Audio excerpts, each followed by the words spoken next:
Hello and welcome to SKB shots. మనం మన life ఫిలాసఫీలో మనకు చిన్నప్పటి నుంచి చెప్పేది ఏంటి అంటే కనుక ఎండ్ అనేది ఎప్పుడు కూడా హ్యాపీగానే ఉంటుంది. ఒకవేళ హ్యాపీగా ఎండ్ అవ్వలేదంటే అది ఎండింగ్ కాదు అని. అదే చాలా చాలా సినిమాలు, రకరకాల సినిమాల్లో వాడారు. హిందీ సినిమాలు కానివ్వండి, తెలుగు సినిమాలు కానీ వాడుతూ వచ్చారు. కానీ this is what has been told to us. And అలాంటి ఒక స్టోరీయే రాహుల్ ద్రవిడ్ స్టోరీ. అసలు ఏమైంది, ఎందుకు ఇలా అయింది, రాహుల్ ద్రవిడ్ గురించి ఎందుకు అంత ఇమోషనల్ అవుతున్నారు అనేది విషయం నేను గెలుపుతూనే కనిపిస్తూ వచ్చింది. కానీ but what that man has done అనేది మాత్రం మళ్ళీ ఇంకొకసారి మనం గుర్తు తెచ్చుకోవాల్సిన బాధ్యత అండ్ అతనికి థ్యాంక్ యూ చెప్పాల్సిన అవసరం మన మీద ఉంది. So who is Rahul Dravid exactly అనే దాని గురించి let's get started.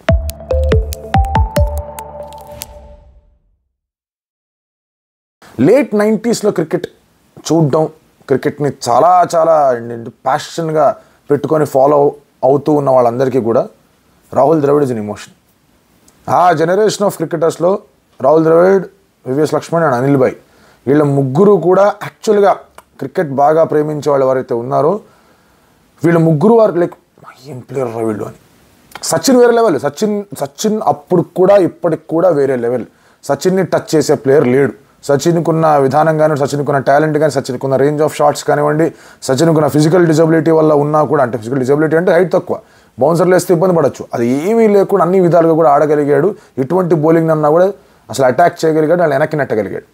But match save చేయాలన్నా, కష్టమైన పరిస్థితుల్లో ఎటువంటి బాధ్యతను తీసుకోవడానికి సిద్ధపడాలన్నా కూడా these three were the people. And అందులో అన్నిటికన్నా ముఖ్యంగా ఎస్పెషలీ ఆ 99 to 2004 పీరియడ్లో రాహుల్ ద్రవిడ్ స్వీకరించిన బాధ్యతలు అంతా ఇంత కాదు. ఆ సమయంలో 2001 నుంచి 2004 దాకా టెస్ట్ యావరేజ్ మాట్లాడుకుంటే కనుక 60లో ఉండింది. ఇప్పుడు స్టీవ్ స్మిత్ టెస్ట్ యావరేజ్ గురించి మాట్లాడుకుంటా ఉన్నాం మనం. ఏం యావరేజ్ అబ్బా, ఏం ప్లేయర్ అబ్బా టెస్ట్ మ్యాచ్లో అని. దాన్ని మించిన ప్లేయర్ రాహుల్ ద్రవిడ్ ఆ టైంలో. ఎందుకు అంటే సరే, ఒకటి స్ట్రైక్ రేట్ అనేది ఎప్పుడు కూడా మాట్లాడుతూ ఉంటారు. బట్ ఆ సమయంలో I still remember Rahul Dravid కనుక అటువంటి నాక్స్ ఆడకుండా ఉండుంటే మనకు కొన్ని మెమరబుల్ విక్టరీలు వచ్చేవే కావు. ఎస్పెషలీ హెడింగ్లీలో 2002 హెడింగ్లీకి వెళ్ళినప్పుడు టాస్ గెలిచి బ్యాటింగ్ అనేది మన వాళ్ళు ఎంచుకున్న తర్వాత ఏంద్రా ఈ గోల అనుకుంటున్నప్పుడు ఎటువంటి ప్రాబ్లం లేకుండా సంజయ్ బంగర్ సహవాగ్ తొందరగా ఒకటి చెప్పాడు. సంజయ్ బంగర్తో కూర్చొని పార్ట్నర్షిప్ నెలకొల్పి ఆ తర్వాత 145 కొట్టి రాహుల్ ద్రవిడ్ ఒక మంచి ప్లాట్ఫామ్ వేసిన తర్వాత తెండూల్కర్, గంగూలీ రెచ్చిపోయారు. ఆ మ్యాచ్ మనం గెలిచాం. ఆ సిరీస్ కూడా మనం గెలిచేవాళ్ళం. నెక్స్ట్ మ్యాచ్ కూడా రాహుల్ ద్రవిడ్ అద్భుతంగా ఆడాడు. ఆ సిరీస్లో అసలు వేరే లెవెల్ పర్ఫార్మెన్స్ ఇచ్చాడు మనవాడు. అంటే అంత లెవెల్ ఆఫ్ పర్ఫెక్షన్ అనేది రాహుల్ ద్రవిడ్ ఆటలో కనిపిస్తూ ఉండేది అప్పుడు. 2004-2005లో ఆ క్యాప్టెన్సీ చేంజ్, అనవసరమైన దానికి తను సబ్జెక్ట్ అయిపోవడం, ఏందబ్బా ఇదని మాట్లాడుకుంటాం అనేది కనిపిస్తూ వచ్చింది. బట్ ఆ పీరియడ్లో ఈ డిడ్ ఎవ్రీథింగ్. కీపింగ్ చేయాలంటే కీపింగ్ చేశాడు, ఓపెనింగ్ చేయాలంటే ఓపెనింగ్ చేశాడు, బాగా గట్టిగా ఆడాలంటే కొట్టేయాలని వెళ్ళాలంటే గట్టి కొట్టాడు. 22 బాల్ 50 ఉంది అతనికి, 21 బాల్ 22 బాల్ 50 ఉంది అతనికి వన్డే మ్యాచెస్లో. లాల్ బహదూర్ శాస్త్రి స్టేడియంలో కొట్టాడు. లేదు నువ్వు అక్కడే ఉండిపోవాలి, జాగ్రత్తగా ఆడాలి, డే మొత్తం ఆడాలి, డే మొత్తం ఆడాడు. సో ఎన్ని చేయాలంటే అన్ని చేశాడు. అతనికి అప్పుడే ఒక క్రికెటింగ్ స్టార్ అతను. Rahul Dravid was a star by then. అయినా కూడా టీం అడిగితే ఓకే ఫైన్ నేను చేస్తా అన్నాడు. సో ఈ had the privilege to say నువ్వు అరే వద్దు నా బ్యాటింగ్ ఎఫెక్ట్ అవుతుంది, నేను కొంచెం ఇబ్బందికరంగా ఫీల్ అవుతానని చెప్పి ప్రతి ఒక్కరు చెప్పారు. అది తెండూల్కర్ సైడ్ నా క్యాప్టెన్సీ వద్దు, I only focus on my batting అన్నాడు. సౌరవ్ గంగూలీ సరే అతను క్యాప్టెన్గానే ఉన్నాడు కాబట్టి అతనికి అడిగింది ఏం లేదు. బట్ అతను కూడా సరే నాకు ఓపెనింగ్ చేయాలని ఉందంటే కనుక కుదరలేదు, సేవాగ్ని ఓపెనింగ్ పంపించాడు, చాలా చాలా చేంజెస్ చేశాడు. Is also good. But no చెప్పగలిగే పొజిషన్లో ఉండి కూడా టీంకి అవసరమా, సరే నేను దూకేస్తా అని దూకిన player is Rahul Dravid. Selfless అనే పదానికి సరైన నిర్వచనం ఇస్ రాహుల్ ద్రవిడ్. తర్వాత చాలామంది వచ్చుంటారు, చాలామంది ఆ రకంగా ఒక్కొక్క టోర్నమెంట్లో ఆడుంటారు. కానీ in his entire career he has been selfless boss. అలాంటి ఒక గ్రేట్ ప్లేయర్కి ఒక్క ట్రాఫీ లేదా అని ఒక బాధ ఉంటుంది. అరే టెస్ట్లో కూడా నెంబర్ 1 అవ్వలేకపోయారు ఏంటబ్బా అని ఒక బాధ ఉంటుంది. ఈవెన్చువల్లీ 2009-2010 ఆ సమయంలో టెస్ట్లో ఇండియా బికేమ్ నెంబర్ 1. ఆ టెస్ట్ మ్యాచ్ అనేది తీసుకున్నారు వాళ్ళు. అప్పుడు I think MS was the captain and వీళ్ళందరూ రాహుల్, సౌరవ్, తెండూల్కర్, లక్ష్మణ్ వీళ్ళందరూ were part of the team. Zaheer Khan వీళ్ళందరూ, హర్భజన్ సింగ్ అందరూ కూడా part of the team. Kumble అప్పుడే రిటైర్ అయ్యాడు. అండ్ అక్కడి నుంచి ఎప్పుడైతే 2007 వరల్డ్ కప్లోకి మన వాళ్ళు ఎంట్రీ ఇచ్చారో there is lot of emotion. అప్పుడు కూడా 2003 వరల్డ్ కప్లో మన వాళ్ళు ఫైనల్స్ దాకా వెళ్ళి ఆస్ట్రేలియాతో ఓడిపోయారు. 2007లో ఎలాగైనా సరే గెలవాలి అనే ఆలోచన. అప్పటికే మొత్తం అంతా కూడా అట్మాస్ఫియర్ అంతా కూడా సరైన స్థితిలో లేదు. అందరూ వాళ్ళ బయోగ్రఫీలో రాశారు ఏం జరిగిందో అక్కడ. It was not a happy atmosphere. Tendulkar రాశాడు దాని గురించి, హర్ష భోగ్లే దాని గురించి మెన్షన్ చేశాడు. ఆ తర్వాత రాహుల్ ద్రవిడ్ బుక్లో కూడా that was mention what exactly happened there అని. వివిఎస్ లక్ష్మణ్ 281 బుక్లో కూడా అది రాసుంది.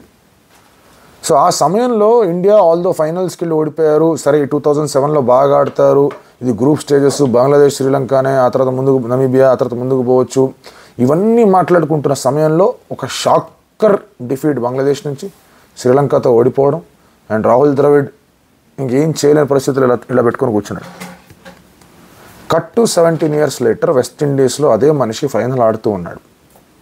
ఫైనల్ ఓడిపోయి ఉంటే కనుక ఆ ఫైనల్ ఓడిపోయిన దానికన్నా ఈ ఫైనల్ ఓడిపోయినందుకు ఇంకా ఎక్కువ బాధపడేవాడు. That is Rahul Dravid.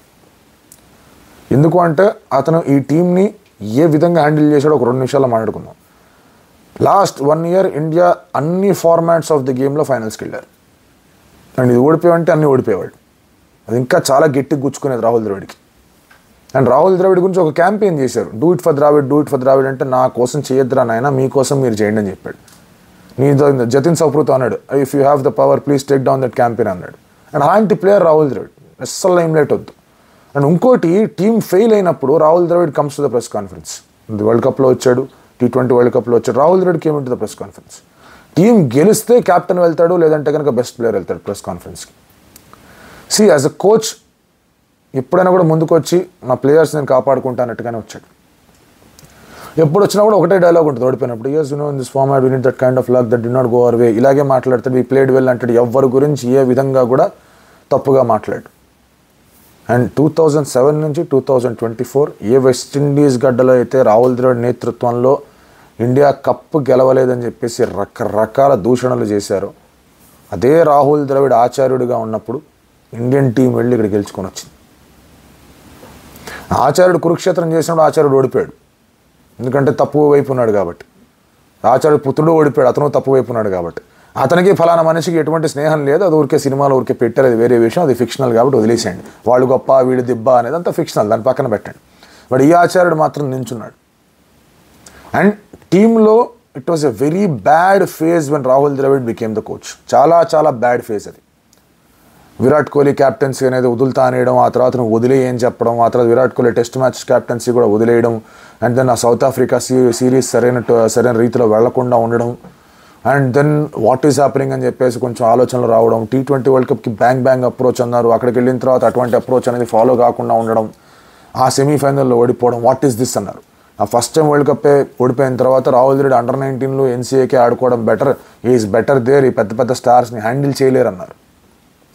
లేదు కాదు వీళ్ళు అగైన్ కమ్బ్యాక్ అని చెప్పేసి సరే మళ్ళీ వరల్డ్ టెస్ట్ ఛాంపియన్షిప్ ఆడుతూ ఉన్నప్పుడేమో సమ్హౌ ఈ టాక్టిక్స్ అనేవి బాగాలేదు, ఈ యొక్క టీమ్ సెలెక్షన్లో రాహుల్ ద్రవిడ్ ఇంకొంచెం స్ట్రాంగ్గా ఉండాల్సింది, ఆ 4 పేసర్ స్ట్రాటజీ ఏంటి రాహుల్ ద్రవిడ్ అనేది చేసిందని చెప్పి మళ్ళీ అతను అన్నారు. ఎస్ మిగతా ప్లేయర్స్ కూడా అన్నారు, నేను కాదనట్లా, మిగతా ప్లేయర్స్ని కూడా అన్నారు. బట్ టీం గెలిచినప్పుడు మిగతా ప్లేయర్స్కి వచ్చే క్రెడిట్ కోచ్ సాబ్కి రాదు. వన్డే వరల్డ్ కప్ ఓడిపోయిన తర్వాత కూడా వాట్ వాస్ హ్యాపెనింగ్, ఎందుకు అట్లా జరిగిపోయింది, రాహుల్ ద్రవిడ్ పని అయిపోయింది అంటూ మాట్లాడారు. రాహుల్ ద్రవిడ్కి అప్పుడు ఎక్స్టెన్షన్ వచ్చినప్పుడు 6 నెలల ఎక్స్టెన్షన్ ఎందుకు అన్నారు చాలామంది. కానీ ఎక్స్టెన్షన్ ఇచ్చి మంచిదైంది, ఎందుకంటే ఇందాకే అన్నాను కదా, ఎండ్ హ్యాపీగా లేకపోతే అది ఎండ్ కాదు అని. And Rahul Dravid deserved a trophy for what all he has done. So ఈ స్పోర్ట్లో చాలా తక్కువ మంది ఇండివిజువల్స్ వేరే రకమైన ఒక చెరగని ముద్ర వేస్తూ ఉంటారు. యాజ్ ఎ టీమ్ ఎస్, ఒక టీం కంటిన్యూస్గా గెలుస్తుందంటే you love that team. Individual players కాకుండా కూడా ఒక టీంని ఇష్టపడే స్పోర్ట్ కూడా మన క్రికెట్. అన్ఫార్చునేట్లీ ఇండియాలో only follow stars, that's a different story. India కూడా యాజ్ ఎ టీం గెలుస్తూ పోతే ఇంక మనం కూడా టీం గురించే మాట్లాడుకుంటాం. ఈ ఫ్యాన్ వార్ల గురించి ఇంక మాట్లాడుకోవాల్సిన పని ఉండదు. ఇప్పటికీ ఉంటారు కొంతమంది మాట్లాడేవాళ్ళు, ఇంక వాళ్ళ గురించి ఏం చేయలేం. వాళ్ళకి కనిపించారంటే వాళ్ళకి బుద్ధి చెప్పే ప్రయత్నం చేయండి, లేదా వదిలిపడతప్పండి, వాళ్ళ దారిని వాళ్ళే పోతారు. బట్ రాహుల్ ద్రవిడ్ గురించి మాట్లాడుకుంటే కనుక అతను 1996 దగ్గర నుంచి ఇప్పటిదాకా కూడా ఎప్పుడూ కూడా టీంకి ఏదన్నా కావాలంటే వాజ్ ఆల్వేస్ దేర్. NCA తీసుకో రాహుల్ ద్రవిడ్ అంటే వద్దన్నాడు, లేదు నా పని అయిపోయింది, I just want to relax, నా కొడుకు కూడా హాయిగా ఉన్నాడు, 2 కొడుకులు, ఒక కొడుకు ఆడుతున్నాడు, ఏజ్ గ్రూప్ క్రికెట్ ఆడుతున్నాడు, I want to go and support him అంటే లేదు నువ్వు NCA రావాల్సిందని పట్టుబట్టారు. తర్వాత రవిశాస్త్రి టర్మ్ అయిపోయిన తర్వాత లేదు నువ్వు కోచ్ అవ్వాలని పట్టుబట్టారు.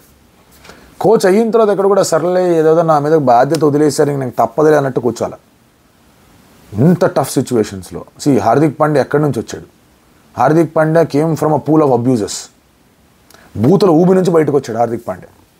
బయటికి వచ్చి నువ్వు సరైన ప్లేయర్ని అయినా అసలు ఏమాత్రం ఆలోచన పెట్టుకోకు, నువ్వు ఇండియాకి ది మోస్ట్ వాల్యుబుల్ ప్లేయర్ నువ్వు అని చెప్పి హార్దిక్ పాండ్యాకి సపోర్ట్ ఇచ్చాడు. హార్దిక్ పాండ్యా చాలా గొప్పగా మాట్లాడాడు రాహుల్ ద్రవిడ్ గురించి.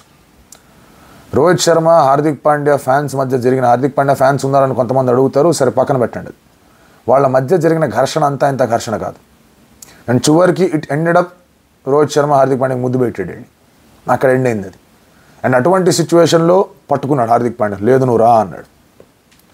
విరాట్ కోహ్లీ గేమ్ చేంజ్ చేస్తున్నప్పుడు ఫామ్ అనేది మిస్ అవుతుంటే ఇట్స్ ఓకే, నీకు ఫామ్ అటు ఇటు పోయినా పర్వాలేదు, if you believe that you can play this way ఆడిలాగే అన్నాడు.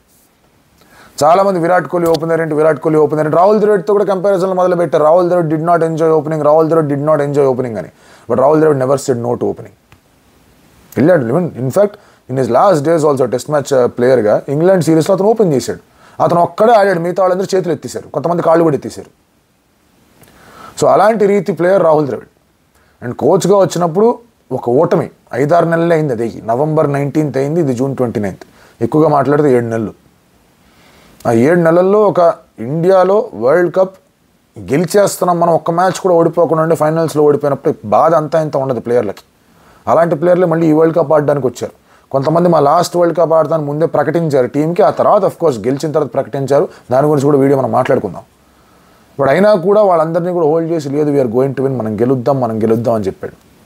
టీమ్ సెలక్షన్స్లో కూడా ఇంతకన్నా బెటర్ టీం రాలేదు, ఛాన్సే లేదు.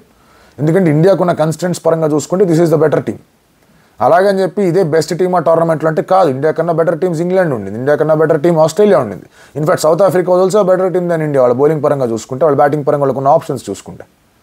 బట్ స్టిల్ వాళ్ళందరినీ ఓడించడానికి బిలీఫ్ ఏదైతే కెప్టెన్ దగ్గర మిగతా ప్లేయర్ల దగ్గర ఉందో, కోచ్ ఇంకా గట్టిగా ఇంజెక్ట్ చేశాడు దాన్ని. And Sachin Tendulkar had to wait for 6 world cups అతను వరల్డ్ కప్ గెలవడానికి. రాహుల్ ద్రవిడ్ ఎన్ని వరల్డ్ కప్లు వెయిట్ చేశాడు?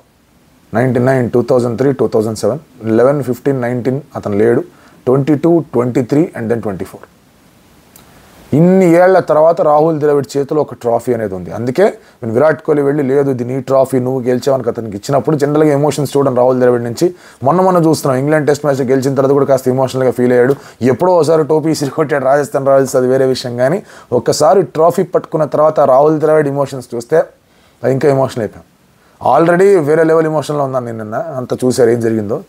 అండ్ అందరూ కూడా అదే ఎమోషన్ ఫీల్ అవుతూ ఉన్నారు. ఎప్పుడైతే రాహుల్ ద్రవిడ్ని వాళ్ళు ఆ ట్రాఫీ ఇమ్మని చెప్పి అతను సెలబ్రేట్ చేసుకుంటూ వచ్చాడు. స్టిల్ ఇప్పుడు ఈ వీడియో చేసే ముందు కూడా మళ్ళీ అవన్నీ చూశాను. Rahul Dravid is life for many people. Cricket నచ్చే క్రికెట్ ప్రేమికులందరికీ కూడా రాహుల్ ద్రవిడ్ ఈజ్ లైఫ్. అరే అసలు మంచి deserved a very good ending అనుకున్నారు. ఎందుకంటే సిరీస్ అయిపోయిన తర్వాత వాజ్ ద ఫస్ట్ వన్, లేదైతే ఐ థింక్ మిగతా వాళ్ళు రావాలి, మై టైమ్ ఈజ్ అప్ అని చెప్పాడు. అండ్ అలాంటి ప్లేయర్, ఎప్పుడు కూడా టీంనే ముందు పెట్టిన ప్లేయర్, ఎప్పుడు కూడా కోచ్గా కూడా ప్లేయర్లను ముందు పెట్టిన ప్లేయర్ కోచ్. అలాంటి కోచ్ ఫైనలీ 2-3 ట్రాఫీలు పోయిన తర్వాత ఎట్టకేలకు ఫినిషింగ్ నోట్లో ఒక ట్రాఫీ రావడం అనేది మాత్రం చాలా చాలా ఆనందాన్ని ఇచ్చింది. అండ్ ఇటువంటి మూమెంట్స్ కోసమే ఎదురు చూస్తూ ఉంటారు స్పోర్ట్స్ పర్సన్స్ కానివ్వండి, స్పోర్ట్స్ ఫ్యాన్స్ కానివ్వండి, వీళ్ళందరూ కూడా. సో ఈ ఒక్క విజయం లాస్ట్ మనం ఓడిపోయిన వాటి అన్నింటినీ కూడా తుడిచిపెట్టేస్తుంది. అరే అది ఓడిపోయాం కదండి, ఇది గెలిచాం కదా బాస్ అంటాం. మనం ఫ్రెష్గా ఉన్నదే మనకి ఎప్పుడు గుర్తు ఉంటుంది. ఆ గెలుపు అనేది చాలా చాలా ముఖ్యం మనకి. అండ్ రాహుల్ ద్రవిడ్ కూడా గెలుపు అనేది చాలా ముఖ్యం. So thank you Acharya, thank you Rahul Dravid for all your services. కష్టమైన పరిస్థితుల్లో 2022 నుంచి ఇప్పటిదాకా కూడా చాలా